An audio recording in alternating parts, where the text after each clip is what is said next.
Everyone relax. You are back in the video store with me, Charlie Clausen, and Guy Davis for our fourth and final episode of what we're calling the Verhoeven Dystopian Trilogy, but we're actually talking about 5 films. We covered the Dystopian Trilogy, but now we want to talk about a couple of supplementals, I guess you would call it.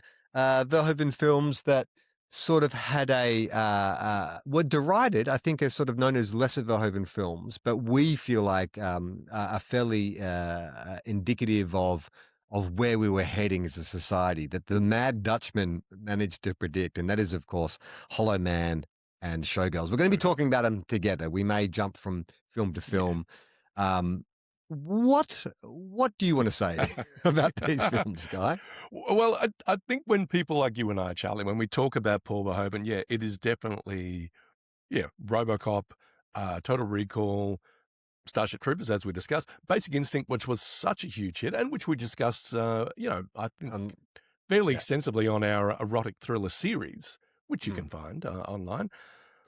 Yeah, these other two movies are sort of they round out his Hollywood cycle, even though, Showgirls was sort of smack dab in the middle of it. But Hollowman was really the last Hollywood movie he made, I think. He's gone back to Europe and he's made a few since. And there's talk that he's going to come back and maybe make one more. The man is I believe he's 80 or in his early 80s or something like that. Yeah. So I did read an interesting quote from him, actually, about the making of Hollowman, which wasn't an unsuccessful film. It made money. But he so did Showgirls, it turns out, by the way. Yeah, thanks to home video. But Hollowman, it's true home, Verhoeven's kind of feeling on Hollowman was that he watched it and thought it was fine, but he felt like anyone could have made it. It didn't have his signature touch, and I tend to agree. Like, I think on rewatching, I haven't seen it since it first came out, and I'd sort of remembered it being worse than it was. It's a perfectly serviceable kind of, sci-fi thriller with a really great cast. But it probably, of all his films, Showgirls included, feels the most generic. That it was like, this could have been anyone could have come and did this. It has little kind of hints of Verhoeven flourish, like it's perverted. There's some really kind of uncomfortable sexual assault stuff that happens that you really, especially in a modern context, doesn't really sit that well. There's violence and stuff, but it feels a little, I don't know, constrained or withheld. For the most part, absolutely. It does have those little signature moments of depravity. Verhoeven will occasionally go the extra mile, often to our benefit, sometimes to his detriment. But looking at something like a Hollowman, it's like, it feels like Rennie Harlan could have made this. That's a great call. I don't necessarily mean that as a slight. I mean, I enjoy a lot of Rennie Harlan's movies, but looking at the script for this, it's very much your stereotypical science run amok kind of deal. Yeah. But Verhoeven just pushes it just a little bit. I mean, he's got such a great handle on technique and craftsmanship that it feels very professional, runs by the numbers. That's great. And every once in a while, it's kind of like, oh, I feel icky. Oh, you didn't need to do that. Or you didn't need to show me that part. It was like, only you would do that. Yeah. And it adds to it in kind of a guilty pleasure sort of way. I don't think there's as much, as I like to say, meat on the bone with Hollowman, although there's a little bit, I think. Yeah. But as opposed to something like Starship Troopers or RoboCop. I think my main gripe with Hollowman in terms of the script is it seems to be the only real objective, the only real benefit becoming invisible is you become a dirty sex pest. Like, I mean, I think once, like if we'd seen it happen once, but he seems to, like, the three different women in the film all get harassed by Sebastian Cain. And I was like, I just wish they had done more with his invisibility. Like, I don't know what that could have been, but I just sort of feel like if you're sort of setting this guy up as being an egomaniac who believes he's God, then surely he would have grander ambitions than just filling up his co-workers and assaulting his neighbor. You know what I mean? Like, there could have been other stuff. Like there's they're working with the government. Surely he could have manipulated the senators who are working with this, on this underground secret project. Like, I just sort of felt it was a missed opportunity to go even further. I don't know if that's a Verhoeven thing or it was a script thing, but I'm like, I don't know. I got a bit bored of the voyeurism of it all. That's really all there is to it, isn't it? I mean, Mm. maybe in the Hollowman expanded universe, there's this whole, I haven't seen the there. sequel with Christian Slater, have you? No, I have not. This felt like, oh, Christian Slater, we were such big fans of you, and now in the mid 2000s, you're reduced to doing Hollow Man 2.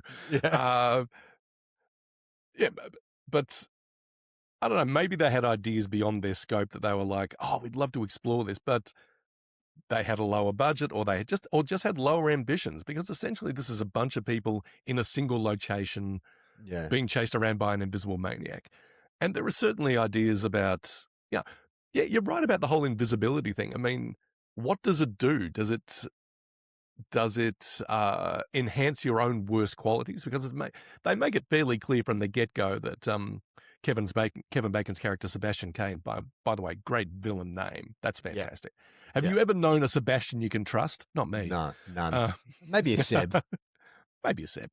Yeah. But it's obvious from the jump that he's kind of a dick, kind of full of himself, Yeah. and willing, to go the extra mile to get push a little harder to get the job done. But for Yeah. him to turn into an absolute monster, they Mm. I won't say Like, they yada yada it away with one line, but they do try to explain it with one line, yeah, which I that think is to the let the the people along monkey the movie gets tell. more aggressive the longer it's invisible. I agree though. Yeah, Like, I don't feel like there isn't. I mean, if you're going to set this, they should have. If they're going to go the path they went, they should have just set him up as being like totally unlikable by all the women he worked with. They all found him a bit creepy and weird, and then it would make more sense. But he's got these godlike ambitions, and he's a scientist first and foremost, and that should have been where his mania went, in that direction, power yeah. as opposed to sex. Like, it just sort of Hmm. didn't gel with me. Although I actually found the love triangle or the sexual tension between Kevin Bacon and Elizabeth Shue really fascinating, Yeah. because she isn't 100% turned off by him.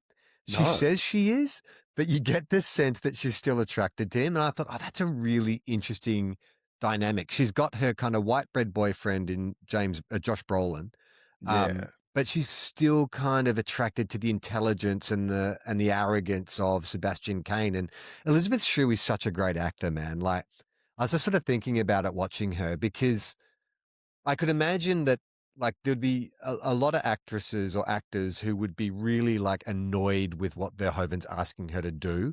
And this Mhm. idea of, like, does it demean my character, making her so kind of like wishy washy and seduced by this evil man when he's clearly evil? And it's like, no, she leans into it. There's something Yeah. about the danger of Sebastian Kane that she finds alluring. And even she has nightmares about, him assaulting her or whatever. She knows the danger. She's still attracted to him. I guess This it is sort it. of falls more into the basic instinct kind of territory, doesn't it? Like the Yeah, connection that's between that's sort of that sex and danger.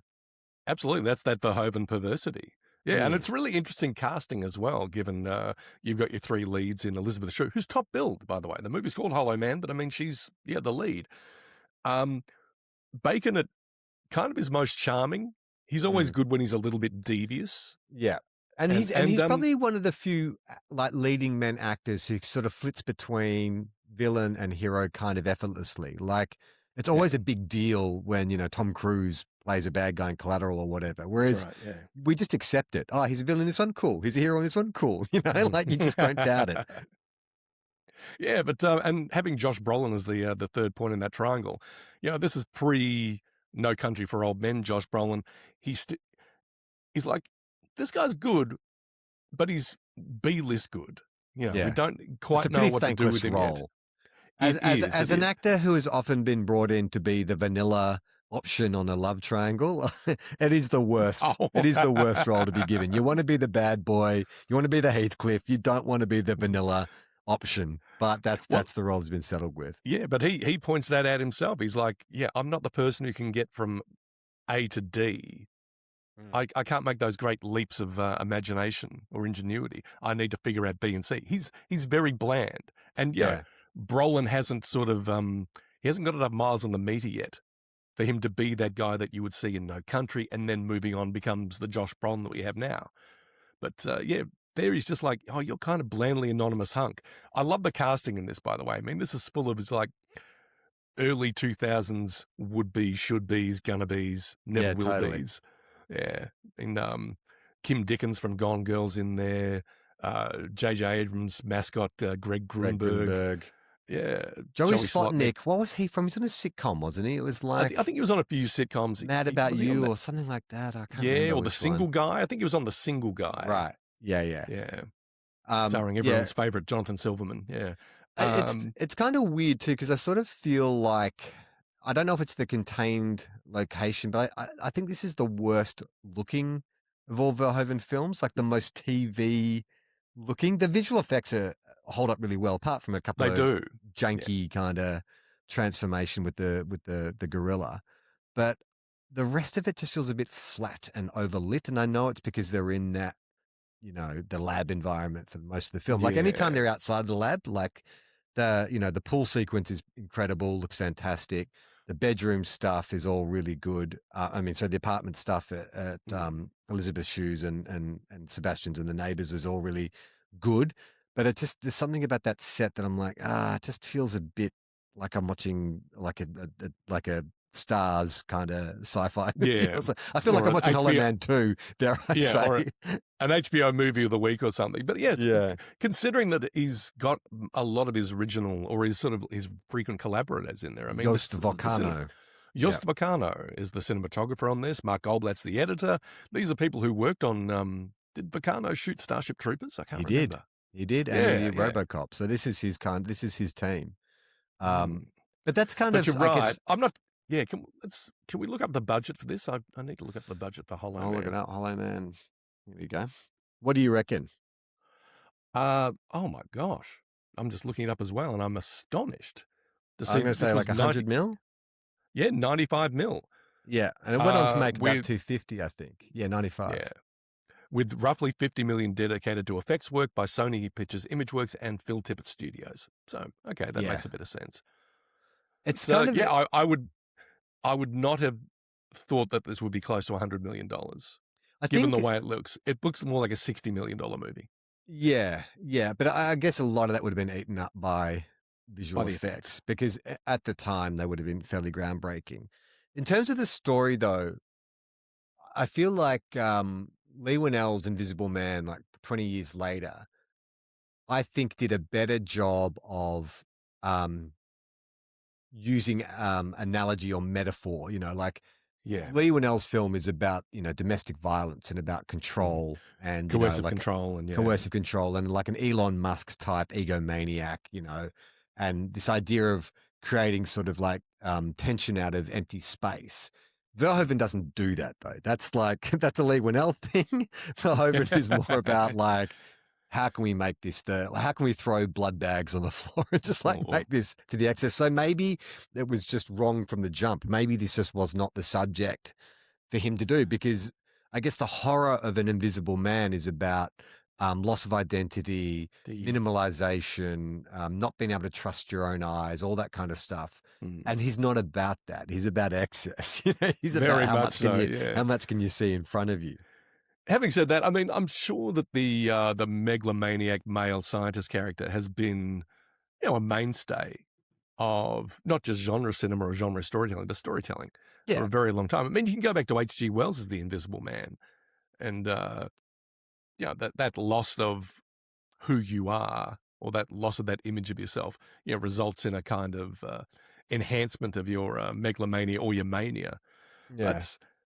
This still felt kind of prescient to me rewatching it and revisiting it. I mean, Sebastian Cain feels very much like a tech bro. Yeah, or something along those lines.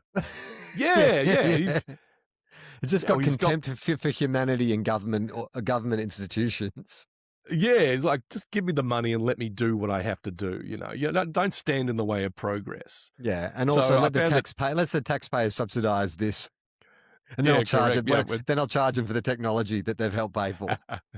Fronting up to the committee, headed by William Devane, aka we have Jack Nicholson at home. I shouldn't say that. I like William Devane a lot, but I thought that the character of Sebastian Cain and Bacon's portrayal of him, I thought was kind of prescient or kind of recognizable in 2025, 2026.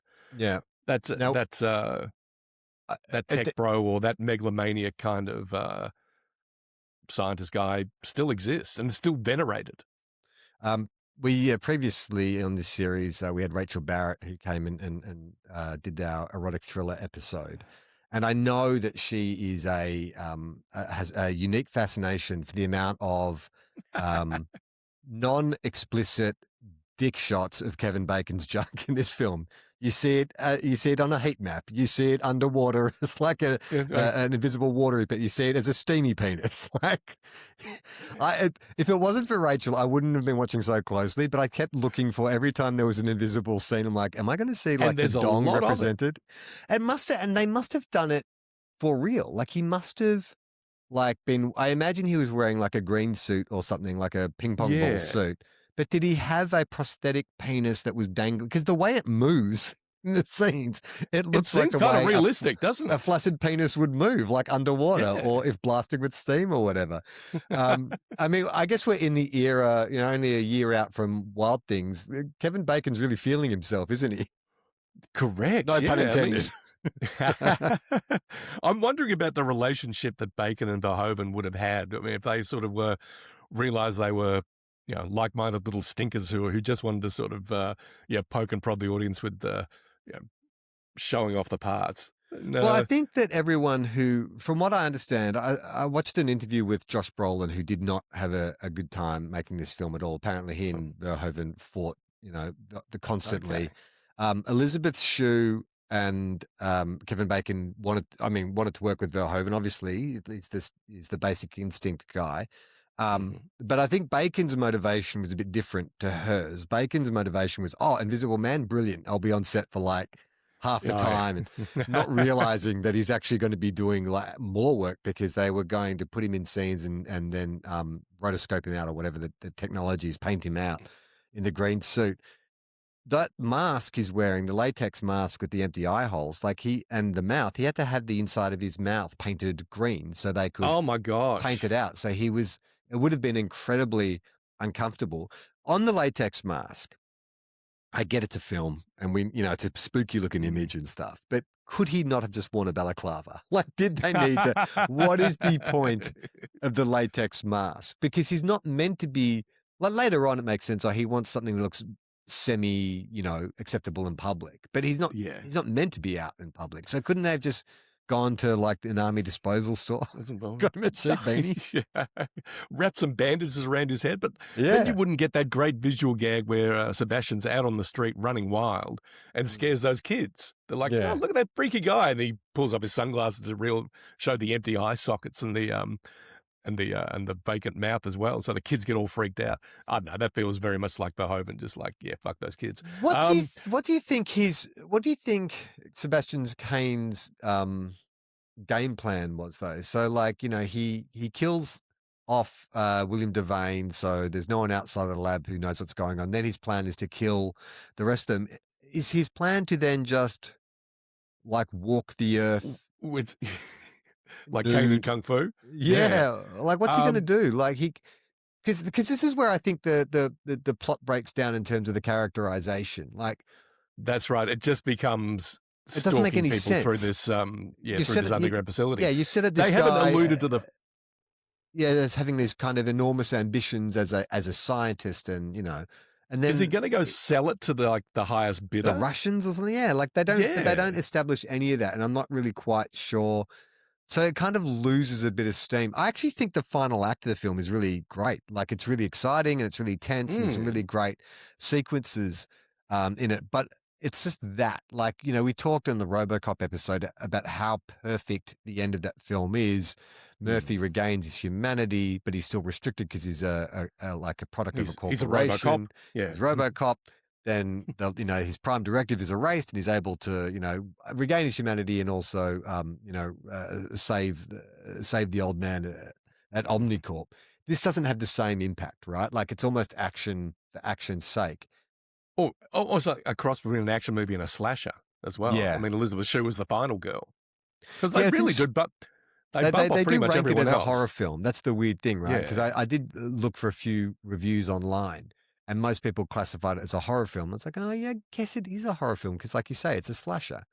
Well, during that final rampage, I mean, yeah, people are getting fucked up. I mean, I felt Mm, bad for poor old Greg Grunberg, who's yeah. trying to. It's a very nasty demise. Throttled and then his head smashed against some Yeah, jutting and a very metal. graphic smash That is head that's smashing. so Verhoeven, right? Like you knew you were Oh watching a yeah, Verhoeven film. It wasn't enough to just see him strangled. We then have to see yeah, him his head smashed into a piece of jagged metal and the blood everywhere. And then Kim absolutely. Dickens, her decision to run back to get more blood. I'm like, what the fuck are you doing? No. He's gone. Don't worry about it. Stick together, guys. Yeah, but I think those moments of Verhoeven depravity or perversity, whether it's when Invisible Sebastian is feeling up Kim Dickens and you actually see the naked breast sort of getting manipulated. It's like, Mm. I don't know how many people would sort of go that far or show you that kind of thing. Yeah. Or, where Sebastian's got this absolute mania and this fury and you think, oh no, he's not going to choke out that poor invisible dog, is he? No, he smashes it to bits. Yeah. And in some That's the degree of restraint, perfect you only see it in infrared, but still, oh, it's a perfect use of the John Wick rule, right? Like an oh yeah, audience will follow you as far as they want, but you kill a dog, you're fucked. And that's it.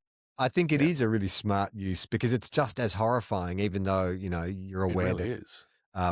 we're watching a heat map. But it's just like, and, but Mm. again, why is he suddenly like they don't establish the mania of the invisible serum enough for that to feel justified. It just feels like a random act of violence, which Yeah. makes you dislike him, but it doesn't feel consistent with the character.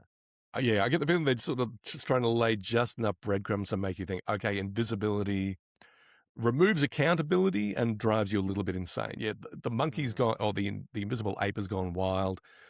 But also, uh, Sebastian has that line where he says, well, it's amazing what you can get away with when you don't have to look yourself in the mirror.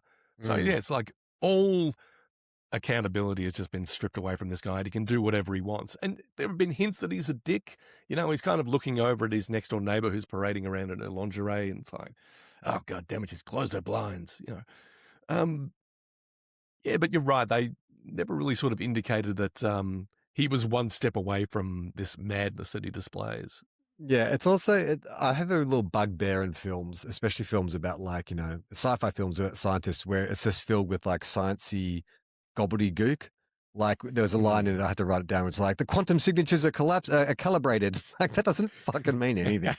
And it's filled with that kind of dialogue. Or when always in these films there's exposition, everyone's watching a screen with a like Yep. animated for children, like cells like reproducing or whatever it is, and then it's like like it's like It's like Mr. DNA in Jurassic Park or yeah. whatever. It's like we really need this explained to us like we're six. But I think the best thing is, I mean, you've got these scientists who would probably tell, or even lay people like us who would be able to tell when something's not working.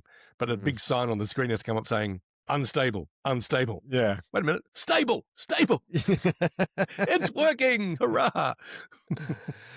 Shall So we yeah, scientific gobbledygook, absolutely. should we turn our attention now to the glitz and the glam of Las Vegas, 1995? Now, we need to set the scene for maybe our younger listeners. Sure. Paul Verhoeven and Joe Esterhaz are coming off the red hot success of Basic Instinct, which Mm. was the pinnacle of the erotic genre, of the erotic thriller genre. Uh, Yeah. I imagine they are getting blank checks written for them all over town. You can do whatever you want. Joe But not just Esterhaz, that, yeah, you made a shit ton of money out of explicit sex and violence. yeah, Maybe this it is the way works. things are going. All right, Yeah, yeah, we maybe we can talk to the classification board. We can have a whole new classification, NC-17, created specifically for this film because now, my understanding of it is that you had two sort of different motivations. Verhoeven wants to make a musical. He wants to make something with singing and dancing, or at least dancing. Esterhaz is just pursuing what he pursues, which is just kind of the grimier side of the same old story again and again, essentially. yeah. So you had this movie Showgirls, and it is the hottest script flying around. Every young actress has seen what's happened to Sharon Stone's career. They want on board this. Apparently, Charlize Theron was very close. to being cast in the Mm. lead of this. But it all fell to an actress from Saved by the Bell, Elizabeth Berkley, Jessie Spano, the squeakiest of the squeaky clean, doing something that has been done for years by not just actresses but actors as well who have come from a very squeaky clean background. They want to do something gritty. They want to do something kind of very adult, just to sort of say, "Hey, listen, look at me. I'm an adult now. I do adult things." And so she takes Yeah. on this role, which I often see. I can empathize so wholeheartedly with this, with actors who get a break and they're like, "Oh my god, you can just Mm. imagine what this is going to do for me." And then the film comes out and it is not only torn apart, but you specifically are held Yeah. up as the worst thing in this In it. film.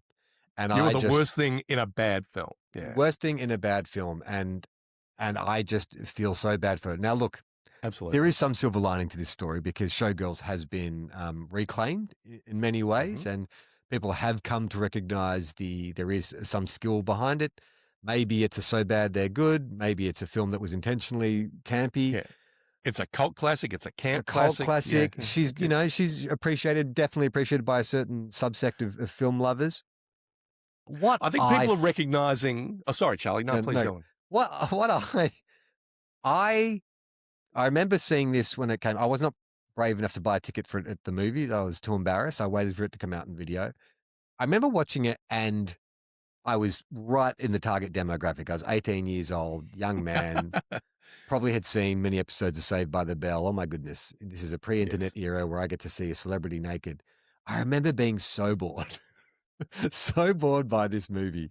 There's so much fucking dancing. There's so much, and the violence is kind of boring, whatever.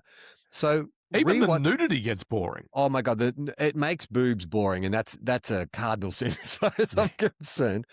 But rewatching it, I still don't get it. Like, I mean, I Mm. get why people have adopted it as a camp classic. Like, I get all that, but to Mm. me, I just it's there's nothing about it that appeals to me. There's not the normal excesses of Verhoeven.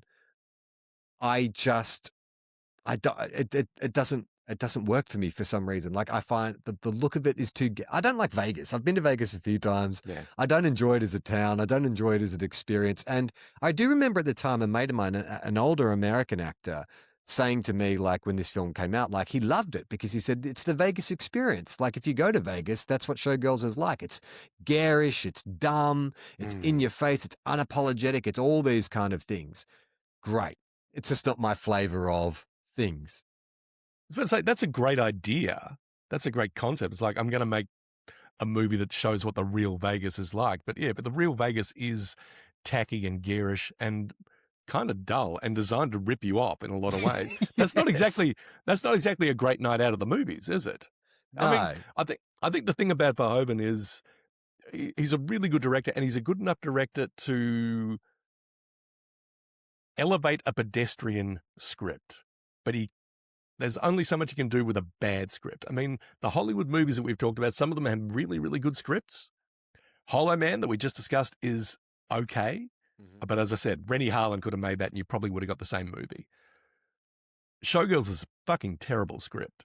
I Yeah. mean, But this is so where do you fall on the idea of everyone knew, or at least the filmmakers knew what they were making when they made it? Because I don't know. I don't, Like, I know there's all nor these do I. quotable, ridiculous lines and these ridiculous moments, and I get that. Like, yeah, that's the excess, but I, it doesn't have the same, like with RoboCop or Starship Troopers. I feel like there is an acknowledgement, like Newmeyer is just a Hmm. little acknowledgement to the audience. Hey, this is all a bit silly and ridiculous. Whereas I don't know that Esther has that kind of self I don't think he awareness. has that. I think he's like, I'm going to redo All About Eve, Yeah, but yeah, you yeah, know, yeah. but with boobs. Yes, Yeah, he's like, oh, I've and got you a really become strong. and you become acutely aware that the dialogue between the women is written by this middle-aged Hungarian Oh yeah. man, and it just rings so like false and Mm. inauthentic. Like the whole time, I'm like, I don't know that women. I mean, I grew up with six Actually talk like this. sisters. Like I live in a house with only women. I don't think I've ever heard women talk to each other the way Joe Esther No. has. Like so many discussions around nails, so many discussions around food. Like it's like he has no. Have you met a woman? Have you ever met a woman? I don't know that he has. Yeah, and I mean, when it comes to your two lead actresses, your two lead female actors in Elizabeth Berkley and Gina Gershon, I think Elizabeth Berkley was probably giving the performance that she was directed to give. Mm. I don't know if she had quite enough in the toolkit yet to spin gold out of this shit. She's I think such an Gina odd. Gershon, Nomi Malone is such an odd protagonist, isn't she? yeah, Because she has so much anger, and she's so quick. She's so quick to like lash out at people when they give her what she's asked for. Like it's such a that's right. strange. Like she seems to kind of like you talk about passive. Like it's a big no-no in screenwriting to have like a passive protagonist where things just sort of happen to them, and Mm. she seems to just constantly stumble into new situations where she sees something she wants, the person offers it to her, and then she gets angry that they're presuming that she would want that, even though she's kind of said that's what she wants. That's right. And then It, it's yeah, you kind get of the feeling. it's kind of excused by her backstory, which is revealed that she had this horrendous childhood, and her parents died from suicide, and that she ran away and was a child Mm. prostitute, and all this kind of horrendous things. Like clearly, like I'm not going to be an armchair psychologist. Maybe borderline personality disorder. That's Yeah. all clearly explainable, but in the moment, it does not work. You're just left It doesn't scratching scan. your No. no, it doesn't scan you, and it makes her unlikable. Like I think that we just needed a moment. She's either an is she what is she an innocent, like a babe in the woods, or is she like a master manipulator? Give us something to hook into and root for.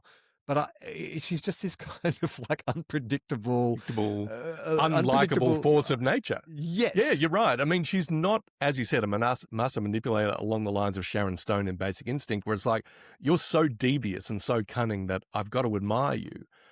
Or she's not like, yeah, as you said, a babe in the woods who's sort of being being taken tossed advantage around by the of, situation, or being yeah, taken advantage of, and we naturally have sympathy and empathy for her. It's yeah, neither of those. She's just pissed off all the time, and I think we get pissed off as a result. It's like, yeah. you don't necessarily have to be in this situation. You could leave at any time.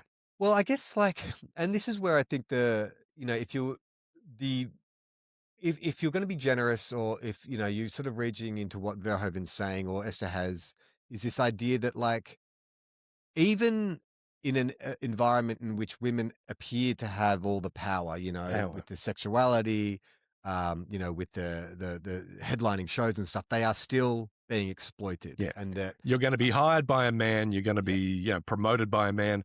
Or even if you think you've got this, wonderful parasocial relationship with this rock star or something, he'll turn out to be a scumbag who'll rape you.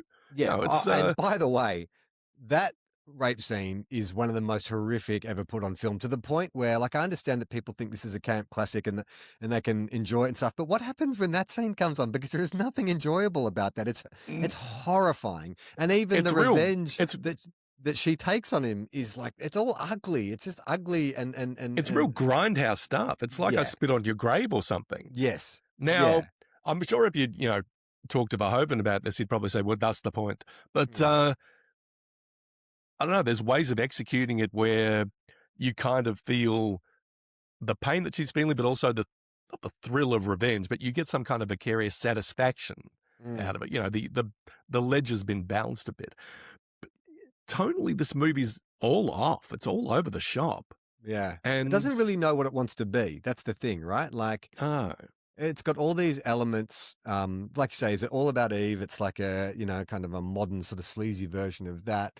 Is it a yeah. kind of hard-edged kind of taxi driver, like life on the street story? Like, is it like a love story? Is it a Basic Instinct sort of tantalizing sex story? Mm, Like, the sex is so uninteresting. mm, Like, everyone talks about the pool scene and just how ridiculous it is. And yeah. it's like, yeah, what is the point of that?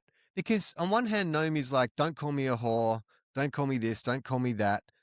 But then, like, is she? So She'll be kind of whorish. is that sexual independence? I don't know. Like, it feels weird that two middle-aged men are talking about like female autonomy and all this kind of stuff. Mm, But I'm just going off how the character is written and what she's meant to be doing. And it's just none of it gels. Like it's just you're just getting constant kind of like mixed signals from the characters, from the filmmakers. It all just feels a bit off, and consequently, I just feel like the film drags. Maybe if I was into like the costumes and the dancing, and Yeah. but I'm not, and I But find even in that regard, it still doesn't feel all that kind of extravagant or flamboyant. Again, it feels like a cheap, chintzy B grade Vegas show that you would you'd catch it because I couldn't get tickets to Adele's residency, or Kylie Minogue sold out. I guess I'll go see Goddess. yeah. I'm really glad that we're going to be doing a live stream about Verhoeven post our discussions, because I'd Mm. love to hear what other people had to say about it. I would love to hear what other opinions are, particularly of Showgirls, because I think it's really, really divisive. And I'd love to know if there is depth and substance there, or what people get out of it. Because, yeah, I mean, it's almost like, oh, I'm so close to getting it. I can almost touch what Verhoeven's trying to do here, but either I can't reach it or it's not even there to begin with. I'm so glad you're saying this, because I thought that maybe I was missing a trick, because I know it has been Mm. reclaimed and there's a lot of people who love it. Like I think Tarantino said like it's his favorite Verhoeven film, which I'm like, oh, okay. Um, Yeah, but but there's I've come not to trust Mr. Tarantino's taste in films. I'm sorry. I mean, he has some really weird takes. yeah, yeah. I just sort of feel like I can understand I can understand like the idea of a camp classic or a so bad it's good. But I feel like there's too much skill. There's too much Yeah, skill behind the camera. Like I just feel like it's he just maybe it's the Esther has a Verhoeven combination this time around. It just didn't the material didn't suit that combination of characters. The I think acting, like so. I think the acting, apart from Elizabeth Berkley, who I just like you say, I think was told to play a certain way and she goes for it. Whether or not Yeah, she has the chops for it, or it just was poorly written. I find it a bit painful. Some of the scenes she's when she's being very emotional, like I'm like, oh god, this feels like it's real it's bad. it's not hitting. Yeah, No, real yeah, bad TV acting. But Gina Gershon, on the other hand, I think totally gets it. She's done this kind of role before. She's pretty skilled at playing that kind of cool, mm, sexy, slightly detached character, and yeah. Kyle I, MacLachlan just seems to be having the best time ever. Like, just a total fucking douchebag, sleazy guy. I imagine it was mm, some very easy days on set for him, apart from the pool scene where he just, hey, it's lap dance day. Okay, great, cool. it's like I'll be in my you trailer. can see the look on his face, like, what the hell is going on here? And I think this was, I mean, everyone knew who McLaughlin was from his work with David Lynch, and particularly Twin Peaks. I don't know if he'd ever really sort of done that many heel turns like his character in this, who is Yeah, a maybe the sleazy kind Flintstones. of guy. Couple like Yeah, the year oh, before, I'd done the possibly. Flintstones. Yeah, Yeah. But yeah, also some of the, I feel I feel bad saying that a lot of the male actors come out of this better. But I yeah. mean, someone like Robert Darby, who Yeah. we know from like Die Hard and Predator 2 and all that kind Goonies. of stuff. Goonies, yeah, yeah. Or Alan Rasheen's, who was like the head lawyer on LA Law for ages. It's hard to tell how they're playing it, whether they're playing it like someone out of Airplane, like they're playing it so dead straight that it becomes funny, Yeah. or that they're just playing it straight. But it kind of works. I mean, Robert Darby has this incredible line where, he's been exploitative towards Naomi, I think, during her strip At club days or Cheaters. whatever. Yeah. Yeah, that's right. That cheaters. But goes to see after he's become the star I in know the Goddess line you're and talking says, about. yeah, it's like, the way he delivers the line It's must like a must be tender. weird. It's like Must a be weird tender. not having anybody come on you. It's like, No, but he says it like a tender father figure. yeah, And that's the weird part as well, is you, the whole time when we'll introduce the character, he's this incredibly sleazy, horrible guy. Is like, hey, you got to give me a blowjob if you want to work here or yeah. whatever. Then we don't see him And for a now he's while. this avuncular kind of figure who's, And she seems like, I'm, oh, that's such a nice thing to say. Like, I mean, thanks, maybe I Daddy. am getting it now. I don't know. Like, maybe the whole thing is just like a giant comedy, but I get the yeah, feeling if Showgirls had been made for like, I don't want to say it like I'm awfully woke here or anything like that. If it had been made with a female director Mm. in like 1986 for a fifth of the budget for like New World Pictures or something, and it was like Strip to Kill or some, one of those erotic thrillers that we talked about that went direct to video or something like that, Mm, it would have a better chance of being reclaimed, I think. yeah. If it had a little more sort of grit to it. This has got too much polish. This has got Yeah, too much glitz. I think you're right. I think you're right Mm, because it's like this is it's almost like you can sort of hear the machinations of the studio behind it going like, okay, yeah. we made a ton of money on Basic Instinct. We get the same team back. People love sex. They love violence. We'll get a new classification in. We're going to make a killing at the box office and we'll make even Yeah. more money on home video. And the whole thing feels contrived. It does, doesn't it? It's not an Yeah. organic, Corman, studios, or like you say, like just a video nasty where it's like, hey, we want to make a movie. We know sex sells. This is a really organic, production. Like it's cynical. It wants to have the best of both worlds, and it's like, we're going to sell you all this sex, but we're going to do it in a way that's like, because I just want to correct you a little bit, Charlie, if that's all Yeah. right. Yeah, The please. NC-17 rating had been, I think, active since the early 90s. Right. Because I think the first mainstream movie to get released with it was a movie called Henry and June Oh yeah. by Philip and Kaufman, and it had Fred Ward as Henry Miller, as the writer Henry Miller, Maria de Medeiros, who was in Pulp Fiction later on, and Uma Thurman, and basically about sort of the wild, creative, and sexual lives of Henry Miller, Anais Nin, and other people of that sort of ilk. But I get the feeling in Hollywood during the early 90s, there was this kind of progressive thing going on where it's like, hey, we're all grown-ups here. Mm. We could actually make movies that are sexy and sexual, Yeah. that have quote-unquote adult themes. And, let's have a rating that is distinct from the X. That's pornography. But these are movies that have sex in them, but also have intelligence. It's basically Jack Horner from Boogie Nights. It's his wet dream. It's like, they've come and now they're sitting in the Georges, but they've got to see what happens in the rest of the movie. And I get the feeling Showgirls was meant to be sort of the apotheosis of that. It's like, yeah, this is a big budget movie from the guys who made Basic Instinct, and it's got a lot of nudity in it. It's got a lot of not hardcore sex in it, but it's got pretty explicit sex in it. It's a movie of grown-ups, and because Yeah. it failed so badly, both commercially and I guess at the time, failed commercially at the time and definitely failed critically, it pretty much put the nail in the coffin of like, oh yeah, we can't do this. And then of course you got the internet a few years later, and that's when the erotic thriller starts to die out, as discussed in Our The previous Rise and Fall of the series. Erotic Thriller. Check it Yeah. out on wherever you get your podcasts. It's interesting, right? Like, because now, like younger audiences or millennials and younger, they don't like sex scenes in films. Like No. we talked about this in the erotic thriller series. It's like, yeah, there are now two separate strands. You can get your erotica online and you just watch movies for movies' sake. And this, I guess, if it was going to be anything Showgirls, I guess it's like a real time capsule. It was an era Yeah. where the line between those two worlds was at its thinnest, where it's like big budget mainstream entertainment and erotica. Probably not since the 70s when you'd see actual pornos in a movie theater was the line that kind of thin.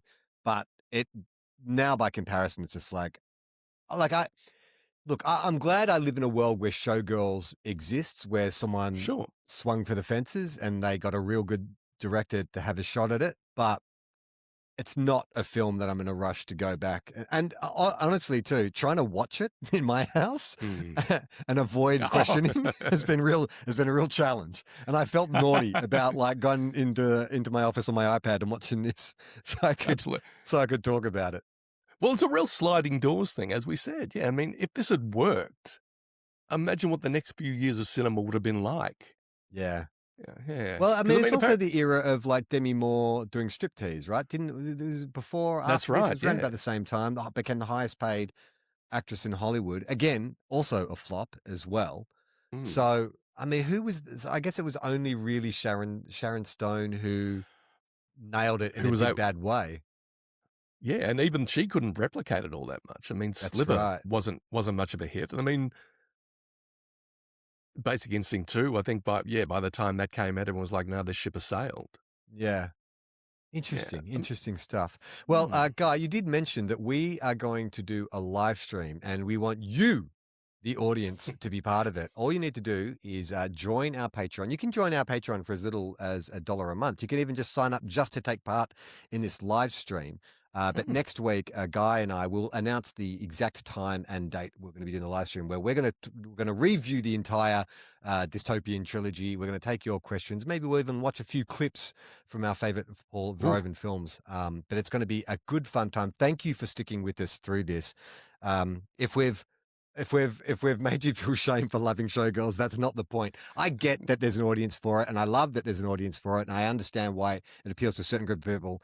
I'm just not the target demographic for it. It doesn't work for me. But like I said, Nor I'm am I, glad it but exists. absolutely the case. Yeah, but no, certainly look forward to talking about that and other Paul Verhoeven movies with anyone who wants to jump into the live stream and splash about with us. And Elizabeth Berkley style. and until that point, where can people hear you, Guy?